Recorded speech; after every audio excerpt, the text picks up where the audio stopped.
안녕하세요. 세상 모든 잡다한 지식을 전해드리는 잡시광입니다. 일본은 러시아가 독도 주변 한국 영공을 침범한 사안을 두고 자국 영공에 침범했다고 러시아에 항의했습니다. 그런데 러시아의 반응은 우리는 한국 영공을 침범하지 않았다. 한국 영공에 침범하긴 했지만 기기의 오작동이었다 등의 반응을 보였습니다. 오락가락하는 답변이긴 하지만 어쨌든 독도 주변 영공이 한국 영공임을 반복적으로 표현하며 일본의 항의에는 어떠한 반응도 하지 않고 있습니다. 스가 요시히데 일본 관방장관의 정례 브리핑에서 러시아가 한국에는 유감을 표명했는데 일본에는 유감 표명이 있었냐는 기자의 질문에 러시아로부터 유감의 뜻이 전해진 사실은 없다라고 말했습니다. 이어 기자는 러시아가 독도를 한국의 영토로 취급하는 것 아니냐라는 지적에는 러시아 측이 생각하는 독도에 대한 입장은 알지 못한다며 대답을 피하는 모습을 보였습니다. 자국 기자들에게까지 공격적인 질문을 받는 모습인데요. 마치 러시아와 한국의 분쟁 사이에 괜히 독도 얘기를 꺼내서 국제사회로부터 러시아가 독도를 한국 영토로 인정하는 듯한 모양새를 만들어주냐는 질책성 질문으로 보입니다. 스가 장관의 대답을 정리해보면 사실상 일본은 러시아로부터 받은 어떠한 공식적인 대응이 없었던 셈입니다. 즉 러시아는 이번 사건과 일본은 별 연관이 없다고 보는 것입니다. 그런데 이번에는 미국의 신임 국방장관 마크 에스퍼 장관이 현지 시각 24일 미 국방부에서 기자들과 만나 관련 내용을 이야기하는 과정에서 러시아의 동해에서의 영공 침해에 대한 질문에 분명한 것은 러시아가 한국의 영공을 넘어갔다는 사실이며 한국은 그에 대해 대응했다라고 자신의 견해를 밝혔습니다. 독도 상공에 침범한 러시아 군용기에 대해 우리 공군이 경고사격 대응을 한 것에 대해 일본이 자국 영토에서 조치를 취했다고 반발하고 있는 가운데 신임 미 국방장관이 직접 러시아 군용기의 한국 영공 침범을 인정하는 발언을 한 것입니다. 물론 일각에서는 에스퍼 장관이 언급한 사우스 코리아 에어스페이스라는 단어가 독도 상공의 한국 영공을 이야기한 것인지 한국의 방공 식별구역 카티지의 개념을 포괄적으로 이야기한 것인지는 알 수 없다는 의견도 있습니다. 미국이 그동안 한국과 일본의 독도 관련 분쟁에 두 나라의 문제라며 중립적인 입장을 취해왔기 때문인데요. 실제로 미국은 지금까지 독도, 다케시마라는 명칭 대신 리앙쿠르 룩스라고 부르며 중립적인 입장을 취해왔습니다. 따라서 이번 발언이 한국의 독도 영유권을 지지하는 미국의 공식 입장이라는 확대 해석까지는 위험하다는 의견도 있었습니다. 하지만 앞서 일본이 분명 한국과 러시아에 자국의 영토에서 일어난 일이라고 공식적인 항의를 하였는데 미국 국방장관이 사우스 코리아 에어스페이스라고 표현한 것은 일본의 주장을 무시한 측면이 있다고 충분히 해석될 수 있습니다. 이에 대해 아직까지 일본 정부는 공식적인 반응을 보이지 않고 있는 상황입니다. 러시아에게는 즉각적인 유감 표시와 항의를 했지만 이번에는 미국이기 때문에 일단 숨을 죽이고 있는 모습인데요. 일본 입장에서는 러시아에게 무시당하고 국내 언론들에게 질책을 당하고 미국한테까지 외면받는 모습입니다. 에스퍼 장관은 방한 일정 후 일본을 방문할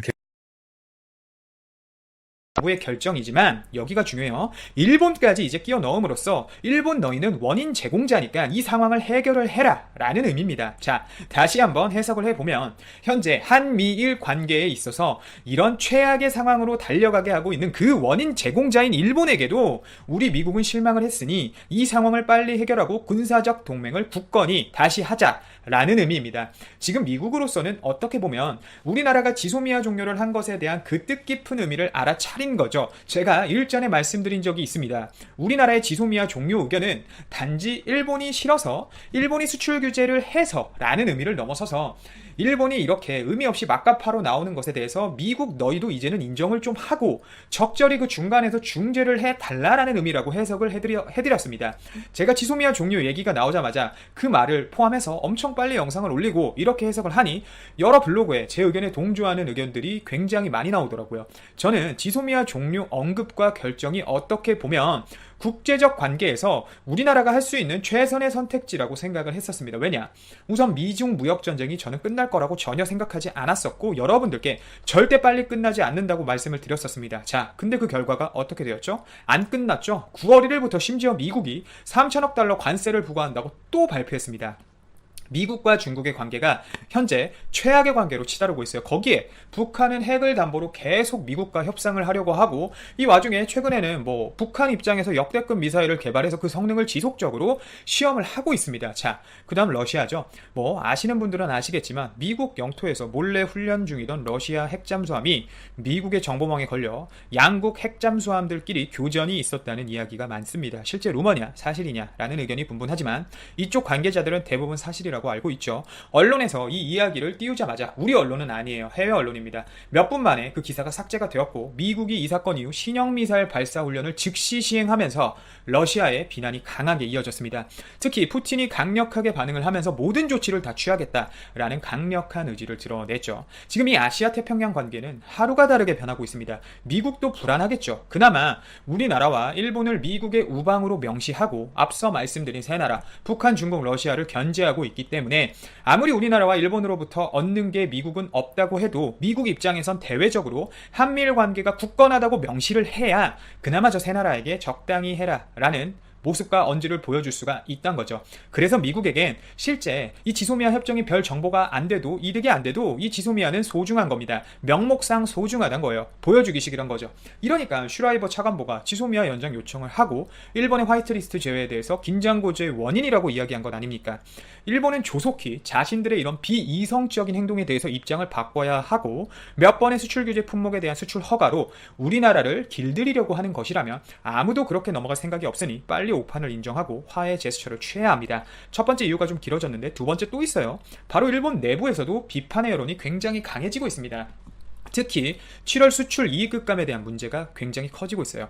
일본이 실제 수출 규제를 단행하고 나서 7월에만 일본 불화수소 업체들의 한국 수출 물량이 약 85% 이상 급감했습니다. 실제 이 초고순도 불화수소 같은 경우는 반도체 공정에 대부분 사용이 되는데, 현재 이 반도체 업계 중에서도 메모리 시장은 디램과 낸드 시장을 우리나라가 장악하고 있는데, 그 점유율이 디램 같은 경우는 75%, 낸드 같은 경우는 50% 이상 시장을 장악하고 있기 때문에 수출 규제로 실제 일본 불화수소 업체들의 매출 타격은 정말 치명적일 수밖에 없습니다. 실제 이런 상황에서 일본 업체들이 한국에 직접 찾아와 삼성전자와 SK하이닉스 등 일본 업체들의 매출을 올려주는 업체 고위 관계자들을 만나기 위해 브로커까지 써가면서 접촉하기 위해 노력 중이라는 이야기는 이미 유명합니다. 또한 이뿐만 아니라 대한민국에 직접적인 투자를 해서 공장을 증설해 물량적으로 절대 한국 업체들에게 피해를 입히지 않겠다, 또 아베는 우리가 직접 설득하겠다라는 등의 발언을 직접적으로 하고 있고, 제3국으로 공장을 증설해서 우회 수출까지 어떻게든 하겠다라는 의지를 내비치고 있습니다.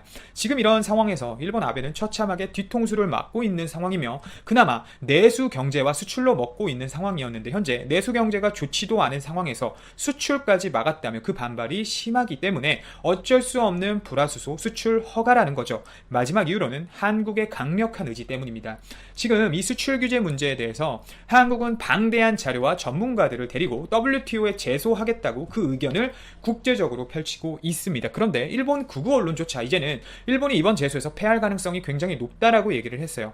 물론 우리가 승리를 해도 일본이 그냥 무시하면 그만 아니냐라고 하지만 충분히 의미가 있는 승리입니다. 우선 WTO 측에서 우리나라의 손을 들어주게 된다면 일본이 잘못된 행동을 하고 있다라는 판결이 나오게 되는 거고, 그 이미지가 당연히 국제적으로 좋아지지는 않겠죠. 일본과 무역을 하는 나라들 입장에서는 일본에게 의구심을 가질 수밖에 없습니다. 대한민국에게 저렇게 행동했는데 우리나라에게 저러지 않을 확률이 있을까라는 생각을 하지 않을까요? 이렇게 되면 당연히 일본의 신뢰도 하락은 있을 수밖에 없고, 일본과의 추가적인 무역협정 체결에 있어서 일본은 불리할 수밖에 없는 위치가 됩니다. 제가 여러분들께 드리고 싶은 말은, 결국 일본의 이번 불화수소 수출 허가는 본인들의 잘못에 대한 인정과 반성의 의미가 없고 전혀 아니란 거고, 본인들이 힘들기 때문에 내부 언론이 안 좋아지니 어쩔 수 없이 수출을 했다는 겁니다. 그리고 미국의 눈치도 본다는 거죠. 결국 규제를 결정하고 한국이 적당한 태도로 나오면